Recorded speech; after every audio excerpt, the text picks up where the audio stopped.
Long before modern cities existed in North America, before highways cut through forests and mountains, the land was filled with stories. Stories told beside firelight. Stories meant to warn people about the darkness beyond the trees. Among the Iroquois nations, there is one legend so disturbing that many elders avoided speaking about it after nightfall. A creature that is not a ghost, not a demon, but something far worse. A monstrous head, with burning eyes, giant teeth, long tangled hair, and a hunger for human flesh. It is called the flying head. And according to ancient stories, once it begins to hunt, nothing can stop it. The legend of the flying head comes from the Iroquois Confederacy, also known as the Haudenosaunee. This powerful alliance included several native nations such as the Seneca, Mohawk, Oneida, Onondaga, Cayuga, and later the Tuscarora. For generations, their people lived among the dense forests of what is now New York, Pennsylvania, and parts of Canada. These forests were vast, dark, and filled with unknown dangers. To survive, stories were passed from elders to children. Some stories taught wisdom, some warned of spirits, and some described creatures that should never be disturbed. The flying head was one of the most feared, not just because of its appearance, but because of how it was created. According to one ancient version of the legend, the flying head was born from something terrible, something created by human cruelty. Long ago, a tribe was facing a brutal war. Enemies surrounded their land. Fear spread through the people. And in desperation, the warriors committed a horrifying act.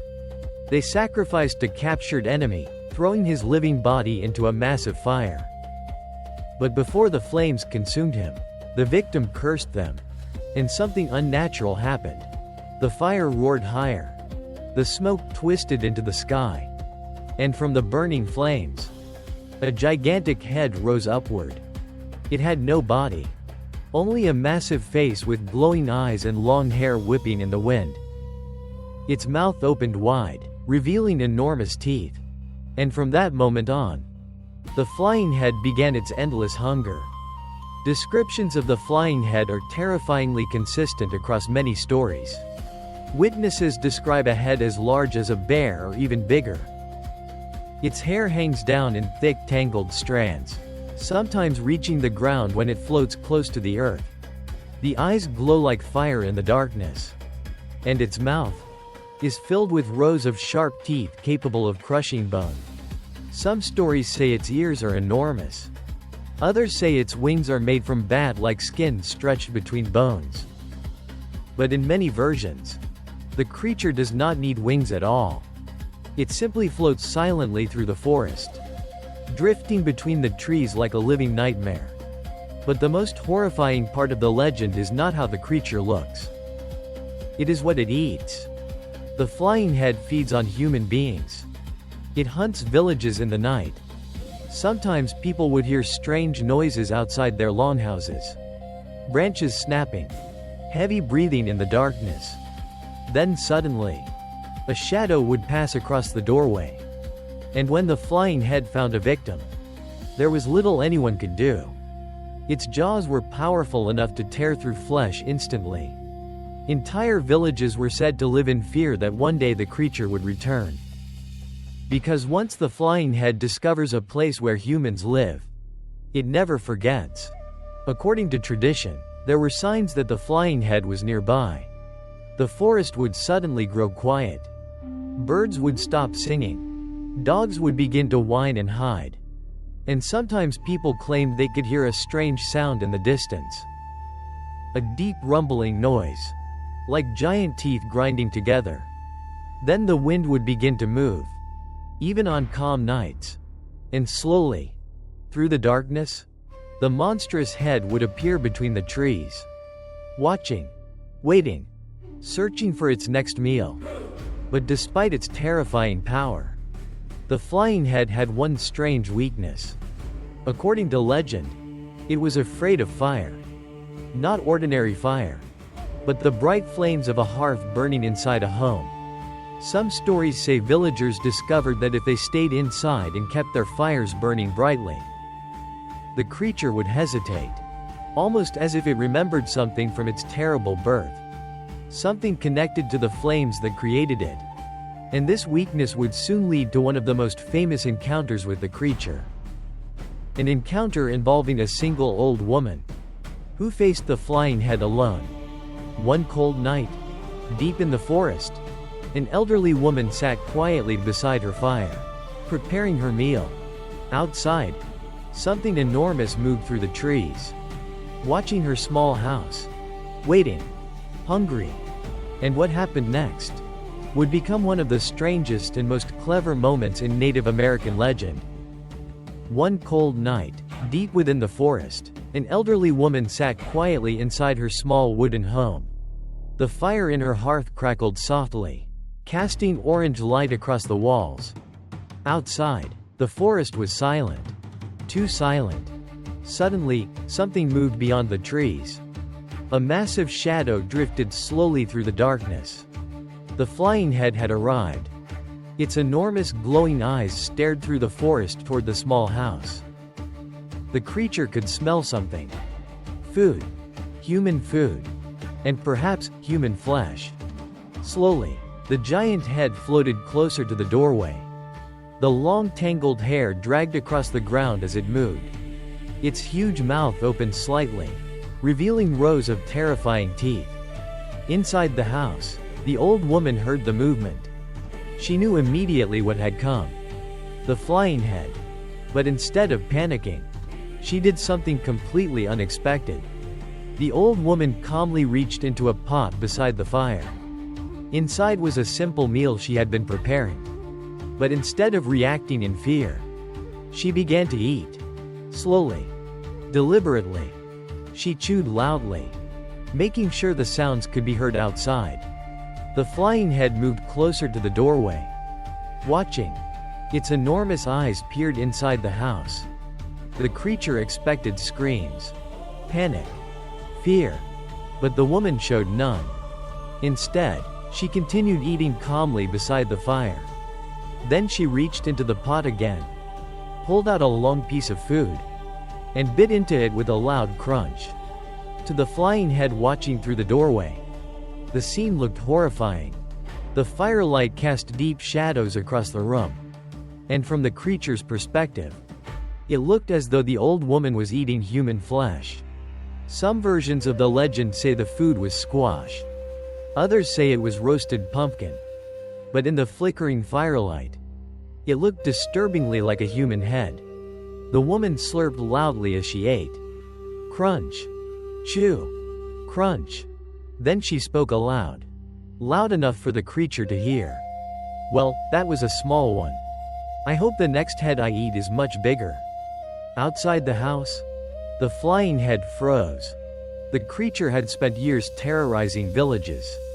It had devoured warriors, hunters, travelers, entire families. But what it was seeing now terrified it. Inside the house sat a tiny old woman, alone, eating what appeared to be the head of another human. And now she was talking about wanting an even bigger one. Slowly, very slowly, the flying head began to panic. Because from its perspective, there was only one possible explanation. This old woman was not human. She was something far worse. Something that eats heads. And the flying head itself was the biggest head around. Suddenly, the creature recoiled in terror. Its huge eyes widened. The giant mouth snapped shut. Without making another sound, the flying head turned and fled into the darkness. It moved faster than the wind through the trees. Branches snapped.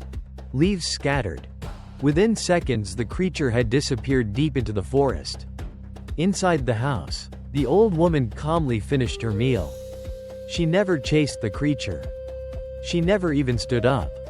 She simply sat beside the fire. Because she knew something important. Sometimes, the most dangerous monsters in the world can still be fooled. For many years after that night, the story of the old woman spread across villages. People laughed when they heard how the giant monster had been frightened away by a clever trick. But elders often ended the story with a warning. Because the flying head was not destroyed. It was only scared away. And creatures like that, do not forget. Some legends say the flying head returned many years later. Angrier. Hungrier. Searching again for human prey. And as the forests of North America grew darker with time, new witnesses began to claim they had seen something impossible. Something floating between the trees. Watching. Waiting. With glowing eyes in the night. But the most chilling part of the legend came later.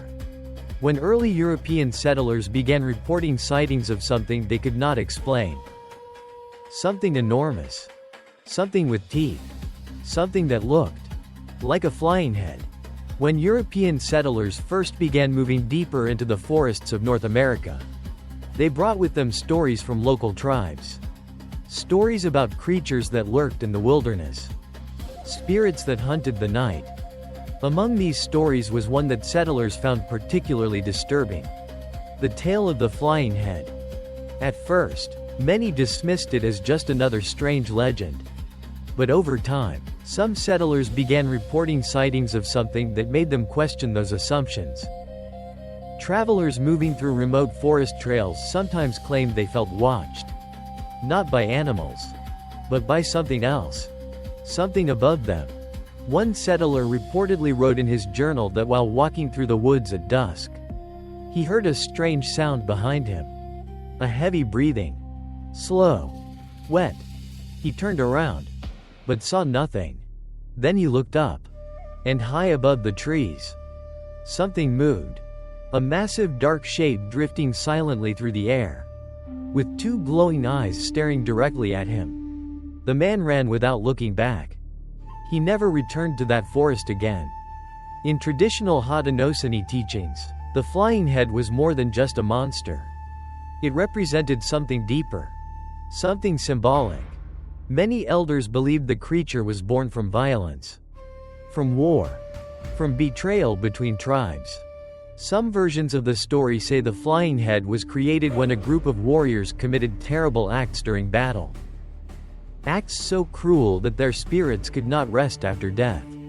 Their anger and hunger twisted their souls into something monstrous. And so their spirits became flying heads. Forever wandering. Forever hungry. Forever searching for flesh. It was a warning.